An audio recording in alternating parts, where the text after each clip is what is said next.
ఓం శ్రీ మాత్రే నమః. ఇప్పుడు తెలియజేసే అంశము గురు పౌర్ణమి, దాని ప్రత్యేకత. దీని గురించి క్లుప్తంగా తెలియచేయటం జరుగుతుంది. గురు పౌర్ణమి అనేటువంటిది ఆధ్యాత్మిక గురువులను, ఉపాధ్యాయులను పూజించేటువంటి పండుగ.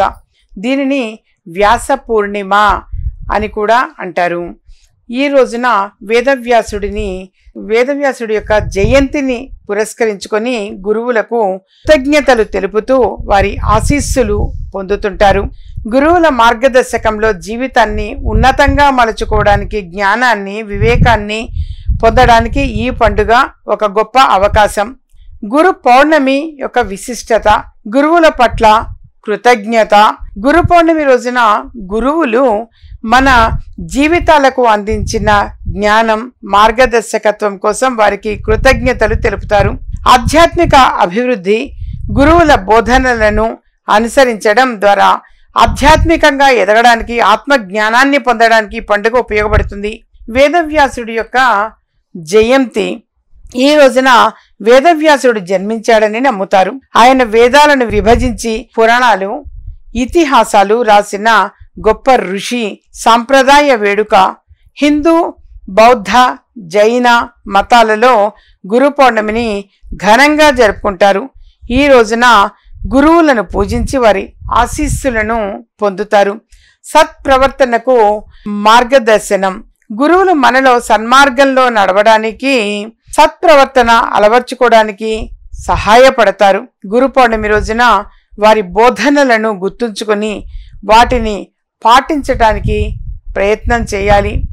ఈ విధంగా గురు పౌర్ణమి రోజున ఎవరైనా సరే ఇప్పుడు ప్రత్యక్షంగా అనుకుంటే మీకు విద్యా బోధనలు నేర్పించినటువంటి గురువు గారి దగ్గరికి వెళ్ళి చక్కగా వాళ్ళ ఆశీర్వాదం తీసుకోవడం చాలా చాలా మంచిది.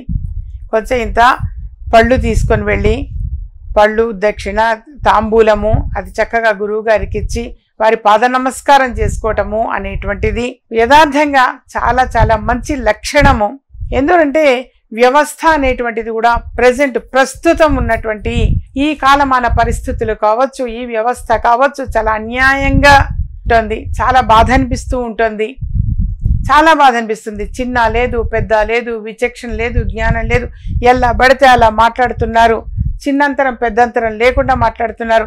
అసలు జన్మనిచ్చిన తల్లిదండ్రులకే విలువ, గౌరవము కొంతమంది ఇవ్వట్లేదు. ఇవన్నీ కూడా జనరల్ మనం చూస్తూ ఉంటే, వింటూ ఉంటే, చదువుతూ ఉంటే మనసు కష్టం అనిపిస్తుంది, చాలా బాధ అనిపిస్తుంది. అది ఎంత తెలియచేస్తూ ఉన్నా గానీ జ్ఞానం అనేది డెవలప్ అవ్వట్లేదు. స్వార్థం మాత్రమే చూసుకుంటున్నారు. ఈ ఆస్తిపాస్తులు అని, ఎవరికి ఎక్కువ ఎవరు తక్కువ, ఈ ఆస్తిపాస్తులు, పంపకాలు, పంచటాలు, అవసరం తీరిపోయాక తల్లిదండ్రుల్ని కాలదనడము, ఇవి కొంతమందిలో ఇంకా ఇంకా ఇంకా ఉన్నాయి. అవంతా పూర్తిగా పోవాలి నాన్న. పెద్దవాళ్ళంటే గౌరవం ఉండాలి, జన్మచ తల్లిదండ్రుల మీద గౌరవం ఉండాలి, మనకు విద్యాబుద్ధులు నేర్పించినటువంటి గురువు గారి మీద ఉండాలి. ఏమో సరే ఈ కల్చర్ అంతా ఎటుపోతుంది అనిపిస్తుంది. ఎంత ఏం చెప్పినా కానీ వీళ్ళలో మార్పు రావట్లేదని మనసు కష్టం అనిపిస్తుంది, బాధ అనిపిస్తుంది. అయినా మనవంతు ప్రయత్నం మనం చేద్దాము అని చెప్పేసి ఏదో కొంచెం ప్రయత్నం చేయటం, విని ఊరుకోవటం కాకుండా ఆచరణలో పెట్టడానికి ప్రయత్నం చేయండి. పెద్దవాళ్ళని గౌరవించడం నేర్చుకోండి. చాలా అంటే నేను నా నోటీస్లో నెంబర్ ఆఫ్ పీపుల్ చూస్తున్నాను. వీళ్ళు వాళ్ళు అని కాదు, ఎవరిని వీళ్ళతో చూపడం ఉద్దేశం కాదు, కానీ చాలా గమనిస్తున్నాను. చాలా మనసు కష్టం అనిపిస్తుంది, బాధ అనిపిస్తుంది. అసలు ఏంటి పెద్దంతరం చిన్నంతరం లేకుండా ఎట్లా పడితే అట్లా మాట్లాడుతుంటారు. ఒక గౌరవం అనేది ఉండకపోతే ఎట్లా? ముందు జన్మనిచ్చిన తల్లిదండ్రుల్ని గౌరవించండి, గురువు గారిని గౌరవించండి, మనకు విద్యాబుద్ధులు నేర్పిన గురువు గారిని గౌరవించండి. అందుకే నేను ఎక్కువగా చెప్తుంటా, ప్రతి గురువారం కూడా చక్కగా మీరు ఒక దత్తాత్రేయుడి గుడికి వెళ్ళండి. శనగల దండ, శనగలు సూది దారంతో గుచ్చి బుధవారం రాత్రి నానబెట్టి గురువారం ఉదయం శనగల దండ తీసుకెళ్లి దత్తాత్రేయుడి మెడలో వేయండి. అలాగే మేధా దక్షిణామూర్తి దర్శనం చేసుకోండి. ప్రతి గురువారం కూడా దక్షిణామూర్తి దర్శనం చేసుకోవటం మంచిది. గణపతి దర్శనము తప్పనిసరిగా చేసుకోవాలి నాన్న. మన నవగ్రహాలు గురుగ్రహాన్ని దర్శనం చేసుకోవటం మంచిది. అలాగే ప్రతి గురువారం కూడా పసుపు రంగు వస్త్రం ధరించండి. వీళ్ళు వాళ్ళు అని కాదు, ఆడవాళ్ళ, మగవాళ్ళ, చిన్నపిల్లల, పెద్దవాళ్ళ కాదు, పసుపు రంగు వస్త్రం అంటే టాప్ హృదయం మీద ఉండేది మాత్రం పసుపు రంగు వస్త్రం వేసుకోండి. ప్యాంటు లెగ్గినో జగ్గినో జీన్సో మీరు ఏదన్నా వేసుకోండి, బ్లాక్ కలర్ వేసినా పర్వాలేదు ప్యాంటు, కానీ హృదయం మీద మాత్రం పసుపు రంగు వస్త్రం ప్రతి గురువారం ధరించండి. లేడీస్ ఎట్టయినా సరే వాడు చుడిదార్ వేసుకోండి, టాప్ ఎల్లో కలర్ టాప్ వేసుకోండి, ladies yellow colour blouse yellow colour sari కట్టుకోండి. మంచిది నాన్న మీకు. ఇది ఆ వైబ్రేషన్స్ అనేవి పాజిటివ్ ఎనర్జీని ఇస్తుంది. మీరు గురువుగారి దర్శనం చేసుకోండి.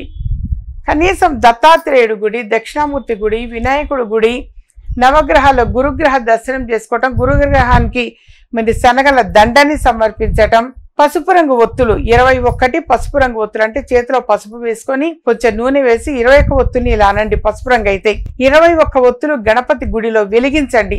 3 గురువారాలు వెలిగించండి. డెఫినెట్ గా మంచి ఉద్యోగం వస్తుంది. మీ మనసులో ఏ సంకల్పం అనుకొని చేస్తారో అలా మీరు 21 ఒత్తులు వెలిగించండి. అంటే కలిపి 21 ఒత్తులు ప్రమిదలు వేసి నువ్వుల నూనె వేసి దీపారాధన చేసి 21 సార్లు గణపతికి ప్రదక్షిణలు చేయండి. ఓం గం గణపతయే నమః, ఓం గం గణపతయే నమః అని చక్కగా మీరు గణపతికి 21 సార్లు ప్రదక్షిణాలు చేయండి. 3 గురువారాలు ఈ రకంగా చేయండి. డెఫినెట్ గా మీ మనసులో కోరిక తీరుతుంది. అది ఉద్యోగ విషయమా, వివాహ విషయమా, ఏదైనా సరే నాన్న. సో ఇలాంటి చిన్న చిన్నవి ఎన్ని తెలియచేస్తానో నేను రెమెడీస్ చక్కగా ఆచరించండి. ఇది ఈ రోజున మరి గురు పౌర్ణమి సందర్భంగా నేను తెలియచేశాను. గురువు గారిని ఆరాధించడం చాలా చాలా మంచిది. మీ గురువు గారి దర్శనం చేసుకోండి, ఇంత పళ్ళు ఇచ్చి చక్కగా నమస్కారం చేసుకోండి. ఇంత పుణ్య ఫలితం మీకు అవకాశము అని అంటారు. ఎంతో బిజీ యుగం ఇది, కరెక్టే, కానీ గురువుగారి ఆశీస్సులు కూడా ఇంపార్టెంట్. మీకు మీ పెద్దవాడు మీరు చేస్తుంటే మిమ్మల్ని మీ పిల్లలు ఫాలో అవుతారు. మనం చెప్పిన దానికంటే చూసి ఆచరిస్తారు ఎప్పుడు కూడా పిల్లలు. కాబట్టి ఇలాంటి చిన్న చిన్నవి మీరు ఆచరిస్తూ ఉండండి.